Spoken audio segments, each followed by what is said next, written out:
The old house groaned around Emily like a settling beast, a constant symphony of creaks and sighs that she had come to find comforting. It was her house, her sanctuary, bought with every penny she'd saved after the divorce.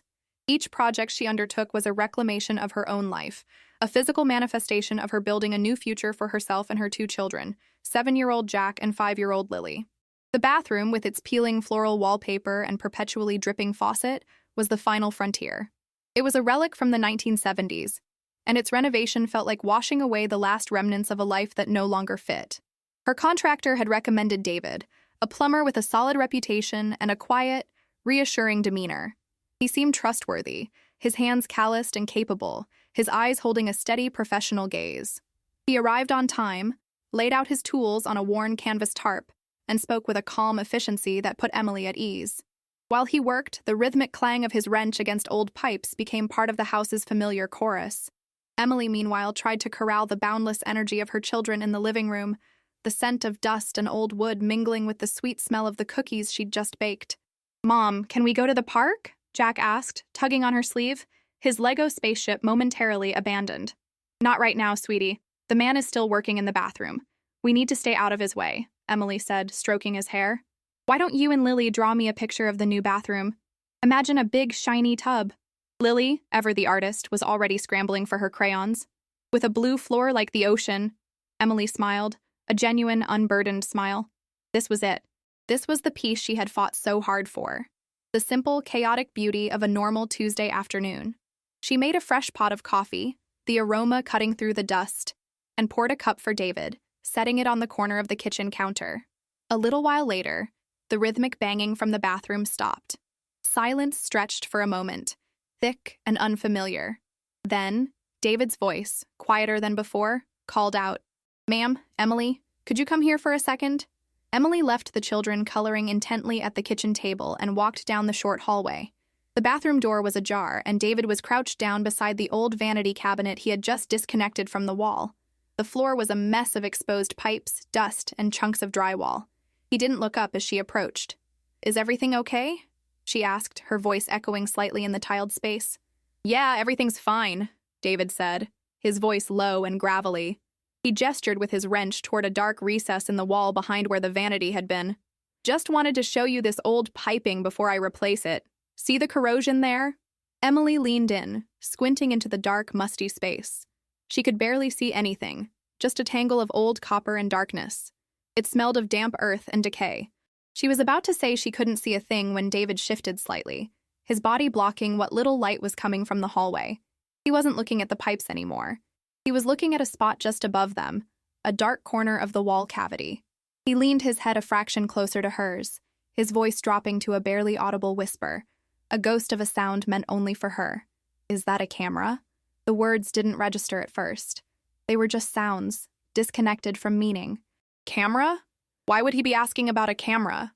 Then the question landed, not in her ears, but in the pit of her stomach, where it bloomed into a flower of pure, ice-cold dread. Her breath hitched. Her heart, which had been beating with the gentle rhythm of a peaceful afternoon, began to hammer against her ribs like a trapped bird. She didn't look where he was looking. She didn't want to know. The ambiguity of his whisper was the most terrifying part. Was it a warning, an accusation, or was he the one who had put it there? It didn't matter. The only thing that mattered was the sudden, primal scream in her mind that told her to run. She straightened up slowly, her movements feeling stiff and robotic. She forced her face into a mask of placid neutrality, a mother's mask she had perfected over years of navigating scraped knees and toddler tantrums. She couldn't let him see the terror that was rippling through her. "Oh, wow. That is old," she said, her own voice sounding foreign and distant. "Well, I trust your judgment. Just do whatever needs to be done." She took a step back, then another, creating space between them. The hallway behind her felt like a mile-long tunnel to safety. David finally looked at her, his expression unreadable. "Will do." Emily turned and walked back to the kitchen, each step a monumental effort of will. Jack and Lily were still drawing, oblivious, their heads bent together in concentration. The sight of their innocence, so fragile and precious, solidified her resolve. She would not scream. She would not confront him. She would not do anything that could provoke a reaction. She scooped up the crayons and paper, her hands trembling slightly. "You know what, guys?" she said, her voice a little too bright. I was wrong. It's a beautiful day. Let's go to the park right now. Grab your shoes. Let's go, go, go. Without another word, without a backward glance at the man in her bathroom, Emily took her children by the hand and walked out the front door, leaving it unlocked behind her. The bright afternoon sun at the park felt alien, a cheerful spotlight on a horror scene only she could see. Emily pushed Lily on the swing, the rhythmic squeak of the chains grating on her frayed nerves. Jack was scrambling up the climbing frame, his whoops of exertion a jarring counterpoint to the silent scream in her head. She tried to smile, to call out words of encouragement, but her mouth felt dry, her lips stiff. Her body was on autopilot, a machine programmed to perform motherhood while her mind was trapped back in the dark, musty space behind the bathroom wall. Is that a camera? David's whisper echoed relentlessly, morphing with each repetition. Sometimes it sounded like a genuine question, laced with his own surprise. Other times, it twisted into something sinister, a veiled threat, a secret he was sharing with a conspiratorial smirk she hadn't seen but could vividly imagine. Who was he? The quiet, professional plumber? Or a monster she had willingly invited into her home, her sanctuary? She scanned the park, her eyes darting from parent to parent. They were all so blissfully normal, chatting on benches, sipping coffee, correcting their children with easy patience. Had any of them ever felt this specific, paralyzing fear? The fear of a danger you couldn't name, couldn't prove, but felt in your bones? Every shadow seemed to stretch menacingly. Every stranger's glance felt like an accusation. Her house, the one she had poured her heart and soul into, no longer felt like hers. It was a stage, and she had just realized she was being watched. Who? Who would do such a thing? The previous owner was an elderly woman who had moved into a nursing home. It seemed unlikely. The contractor who had recommended David? He was a family man, well respected in their small town. But did you ever really know anyone? The possibilities spiraled, each more terrifying than the last. What if it had been there for years? What if the seller's son, who had handled the sale, had put it there? What if it wasn't just the bathroom? Her phone felt heavy in her pocket. She knew she had to call someone, but who? The police? What would she say? That a plumber had whispered a cryptic question? They would think she was hysterical. They would go to the house, find nothing, and David would deny everything. He would paint her as an unstable, paranoid, single mother. And what if he was the one who put it there? Calling the police might be exactly what he wanted. A way to discredit her, to make sure no one would ever believe her. Her hands were shaking as she pulled out the phone. There was only one person she could call. The thought of it made her stomach clench, but her options were dwindling. She scrolled through her contacts and pressed the name. Mark. Her ex-husband answered on the third ring. Emily? What's wrong? You never call me in the middle of the day. His voice was wary, conditioned by years of tense, logistical conversations about the kids. Mark, I need your help, she began, her voice trembling despite her efforts to keep it steady. She walked away from the playground, keeping one eye fixed on Jack and Lily, and lowered her voice. Something's happened at the house. Are the kids okay? His tone shifted instantly, the parental alarm bell ringing loud and clear. Yes, they're fine. They're with me. We're at the park. So what is it? Did the furnace explode again? She took a deep, shaky breath. I have a plumber here doing the bathroom. He found something, or he said he did. Found what? Black mold? An ancient treasure? Mark's attempt at humor was ill-timed, but it was his default setting. A camera, Mark, she said, the word coming out in a choked whisper. Behind the wall. He asked me, is that a camera? And I just grabbed the kids and left. There was silence on the other end of the line. For a moment, she thought he would laugh or dismiss her. A camera? Are you serious? He finally asked, all traces of levity gone. I don't know if I'm serious. I didn't see it. He just whispered it to me, and it was the way he said it, Mark. It was terrifying. I didn't know what to do. I just ran. She was rambling, the words spilling out in a torrent of panic. I don't know if he was warning me or if he's the one who planted it. I don't know anything, but I can't go back there. I can't take the kids back there. She could hear him pacing. Okay, don't panic, he said, his voice taking on a command tone she both hated and, in that moment, desperately needed. Where are you? Wilson Park? Yes. Stay there. Don't talk to anyone. Don't go back to the house. I'm leaving work now. I'll be there in 20 minutes. We'll figure this out. What are we going to do? She asked, the question small and childlike. I don't know yet, he admitted, and his honesty was more frightening than any false reassurance. But you're not alone in this. I'm on my way. Emily hung up, a wave of something akin to relief washing over her, quickly followed by a fresh surge of dread. She had set something in motion now. The quiet, private terror of the last hour was about to become real, tangible, and she had no idea where it would lead.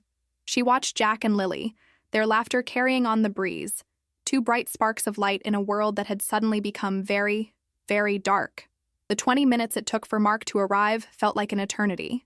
Emily sat on a park bench, a frozen statue amidst the joyful chaos of the playground. She had called Jack and Lily over, inventing a game that involved them sitting beside her and counting red cars on the nearby street.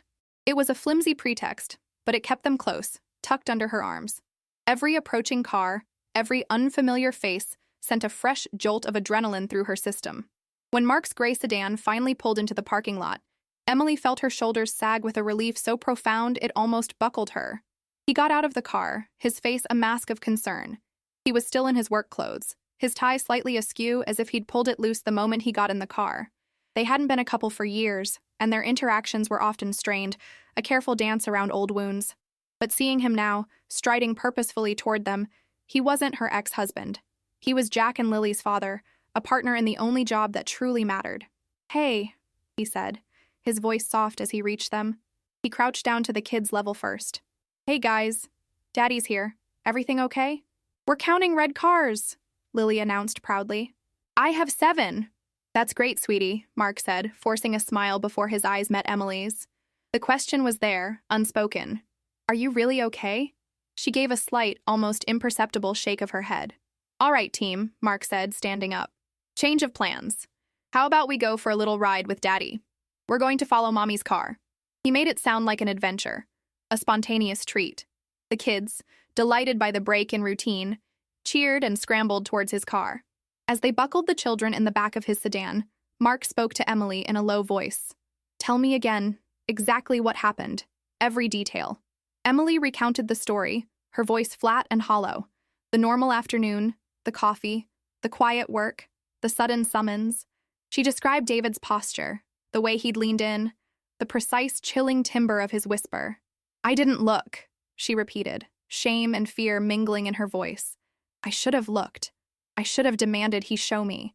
But I just froze. All I could think about was getting the kids out." "You did the right thing," Mark said, his voice firm. He closed Lily's door and turned to face her fully, his hands on her shoulders. "You got them out. That's all that matters. You did the exact right thing." His certainty was a balm on her raw nerves. "What do we do now, Mark? I can't go home. He's probably still there, tearing up the walls." The thought made her feel physically ill. "No, he's not," Mark said, pulling out his phone. "His van is gone.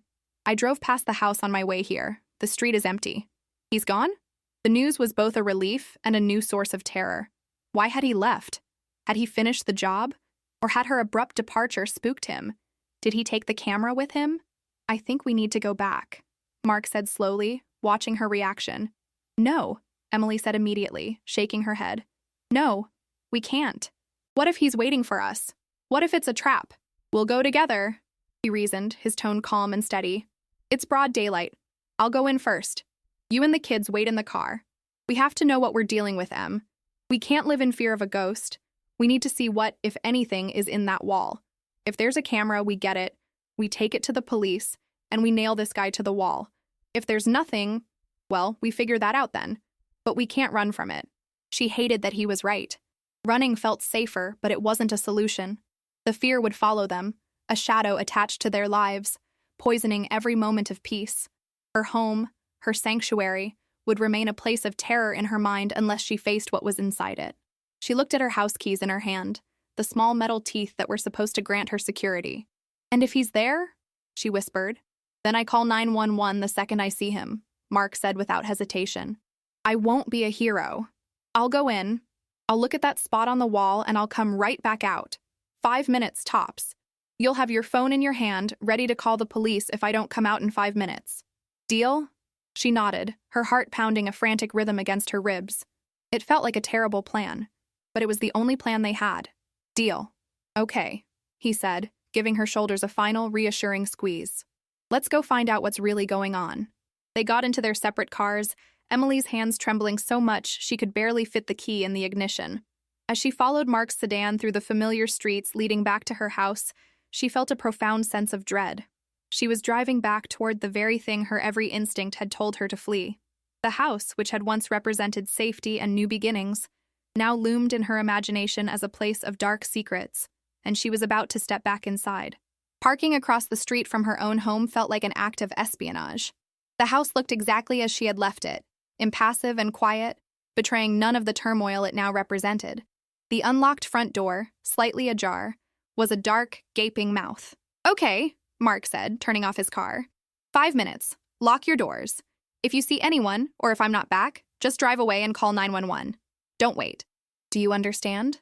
"Yes," Emily whispered, her hand already hovering over the lock button on her driver's side door. "I love you guys," he called to the back seat. Jack and Lily, engrossed in a game on a tablet he'd given them, mumbled their love back, oblivious. Emily watched Mark cross the street, his body language a study in false calm. He disappeared inside, and the click of the door closing behind him was deafening in the silence of the car. She hit the lock button. The sound made her jump. 4 minutes and 59 seconds. The seconds crawled by, each one a tiny, sharp-edged stone. She stared at the house, her imagination running wild. She pictured David leaping from a closet, a confrontation in the hallway, a struggle.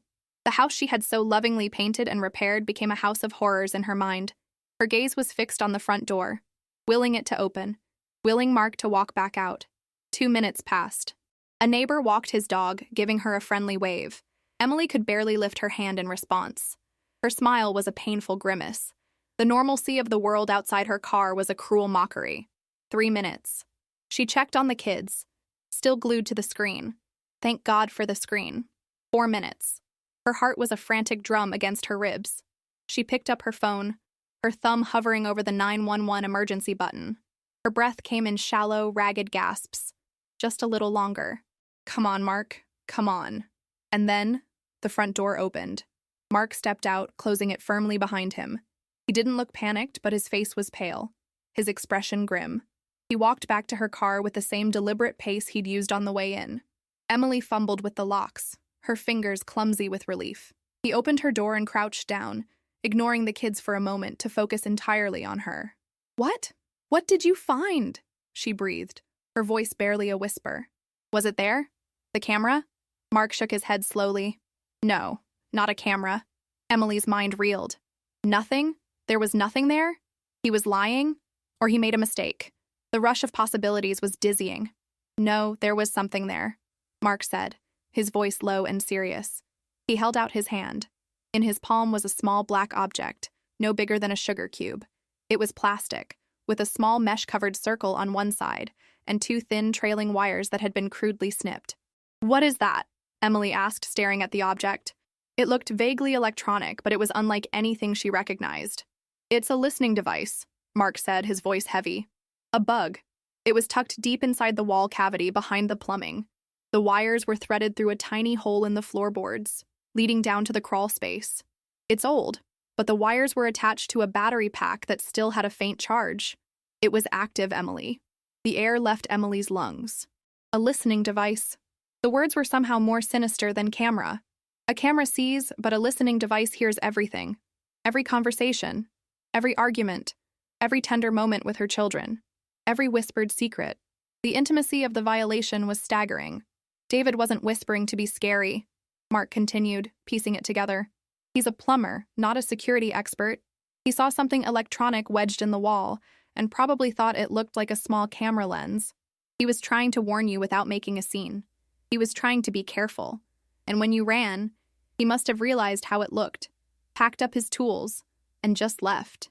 He was probably as spooked as you were. The realization dawned on Emily, replaying the plumber's quiet, professional demeanor in her mind. The warning hadn't been the threat. It had been the reason for the warning. The threat was already in her house. It had been there all along. "Who?" she whispered, looking from the small black square to Mark's pale face. "Who would do that? The woman who lived here before." "Why?"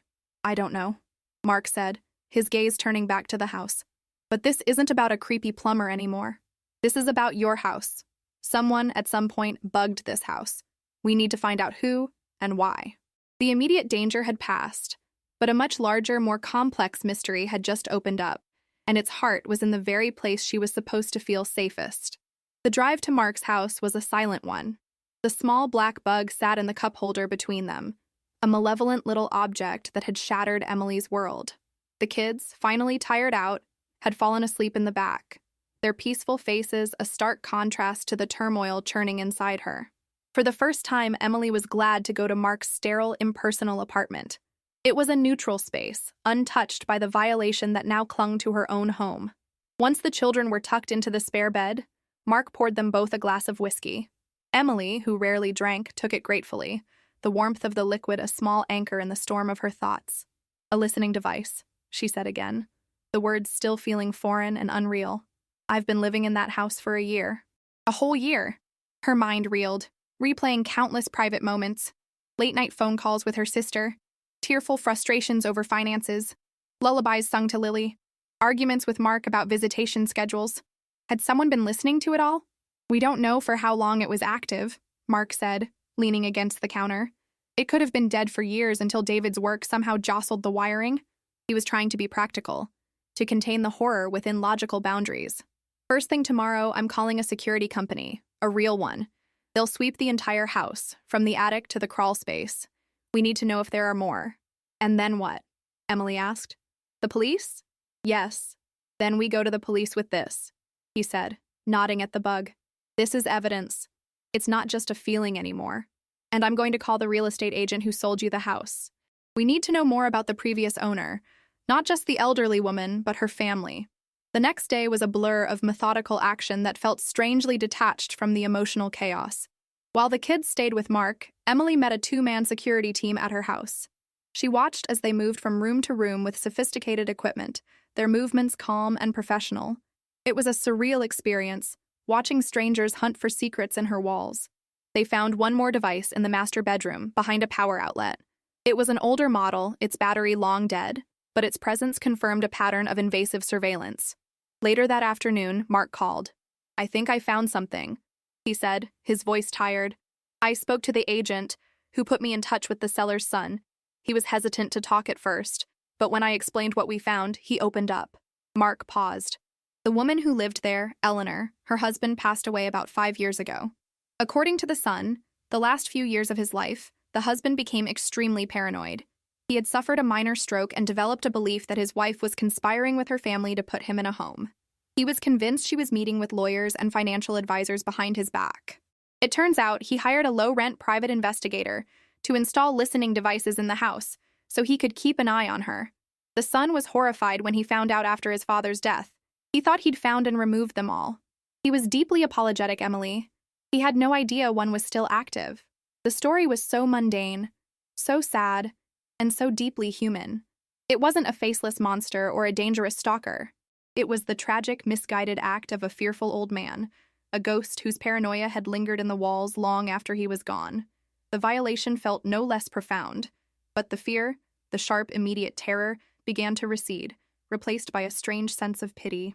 That evening, Emily stood on the threshold of her house. The security team had declared it clean. The police had taken the devices and opened a formal, if likely fruitless, investigation. The plumber, David, had been called and profusely apologized for his abrupt departure, relieved to know he hadn't imagined it. The house was just a house again, but for Emily, it was irrevocably changed. Mark pulled up behind her. "You don't have to stay here," he said gently. "We can sell. You can find a new place, a fresh start." Emily looked at the front door, at the windows where she had imagined her children's futures. She thought of the garden she had planned, the walls she had painted. She had poured her own hope and resilience into this place. To leave now would be to let the fear win, to let the sad legacy of a stranger's mistrust dictate her life. "No," she said, and her voice was stronger than it had been in days. "I'm not leaving." She turned to Mark, a new resolve hardening in her eyes.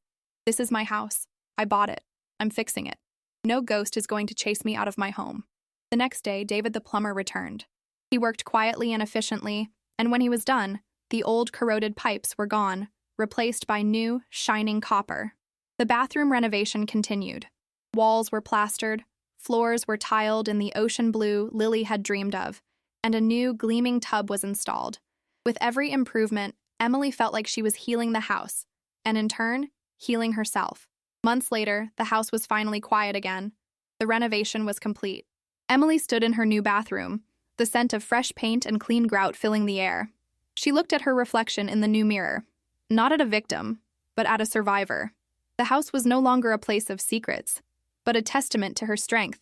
It was a sanctuary once more, not because it was perfect or untouched by the past, but because she had faced its ghosts and had chosen to stay. Sometimes the deepest scars are left by things we cannot see. The echoes of another's fear or mistrust can linger in the very places we call home, turning our sanctuaries into spaces of doubt. But strength is not found in a life without fear, but in the courage to face it, to reclaim your peace, and to rebuild on foundations of your own making. It is a reminder that we have the power to quiet the ghosts of the past and make our own story the one that truly matters. If this story touched your heart, share it with someone who might need a message of resilience and hope.